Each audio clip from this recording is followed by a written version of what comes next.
ఎవరిది తప్పు, ఎవరిది పాపం? చంద్రబాబుది కాదా?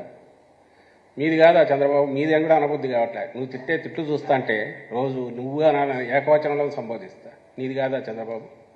జగన్మోహన్ రెడ్డి గారు నువ్వు తిట్టే తిట్లు చూస్తా అంటే నువ్వు అసలు మనిషివేనా అని అనిపిస్తుంది. అసలు మనిషి జన్మెత్తెత్తినా కూడా అర్థం కావట్లా. ఈరోజు వరుస పెట్టి చదివితే 50 దాకా తిట్టిన తిట్లు అటు తిప్పి ఇటు తిప్పి, ఇంకా అలాంటివి రోజు మొత్తం మీరు లెక్క పెడితే బహుశా ఆయన ప్రసంగం అరగంట సాగితే 27 నిమిషాల పైగా తిట్లే ఉంటాయి అనుకుంటున్నాను. ఏమేమో మాట్లాడతాడు. భూమికి భారం అంటాడు, జన్మభూమికి భారం అంటాడు, తల్లికి భారం అంటాడు. ఏదైతే చంద్రబాబును చూసి వాళ్ళ నాయన కూడా సిగ్గుపడి ఉంటాడు, వాళ్ళమ్మ, అవన్నీ తెచ్చి ఈరోజు జగన్మోహన్ రెడ్డి గారికి పెడుతున్నాడు. ఏదైతే తనకున్న అవలక్షణాలన్నీ ఒళ్ళంతా ఉన్నాయో. నమస్తే అండి. ఇది వ్యాపారం గురించి కాదు, ఓటు గురించి. ఎన్నికల్లో ఓటు వేయడం మన హక్కు మాత్రమే కాదు, కర్తవ్యం. ఎంతో మంది మహా నేతలు శ్రమించి ప్రాణత్యాగం చేసి ఈ అవకాశాన్ని మనకిప్పించారు. అందరూ ఓటు వేద్దాం. ఎందుకంటే ఓటు హక్కు ఊరికే రాదు. నా ఓటు ఎవరికో తెలుసా?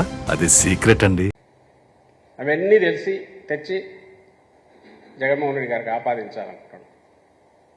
సంధి ప్రేలాపనలు అంటారు కదా, డెలీరియం. ఆ టైంలో ఏమేమి వస్తాయో తెలియదు. తన్నుకొని వస్తాను. నిన్న ఏకంగా చంపాలని కూడా, చంపితే ఏమవుతుంది అని అన్నాడు. ఈరోజు అట్లాగే తిట్లున్నాయి. తిట్టి ఆఖరికి నీ సారాంశం ఏంటంటే, నీకు చేతన అయితే నేరుగా పంచు, చేత కాకపోతే తప్పుకో, 1 నిమిషంలో లేదా 1 గంటలో నేను డిస్ట్రిబ్యూట్ చేసి చూపిస్తా ఇడ్లీలు అంటాడు.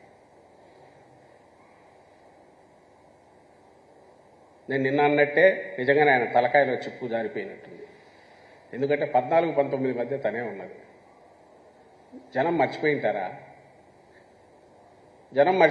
మేము గుర్తు చేయమా?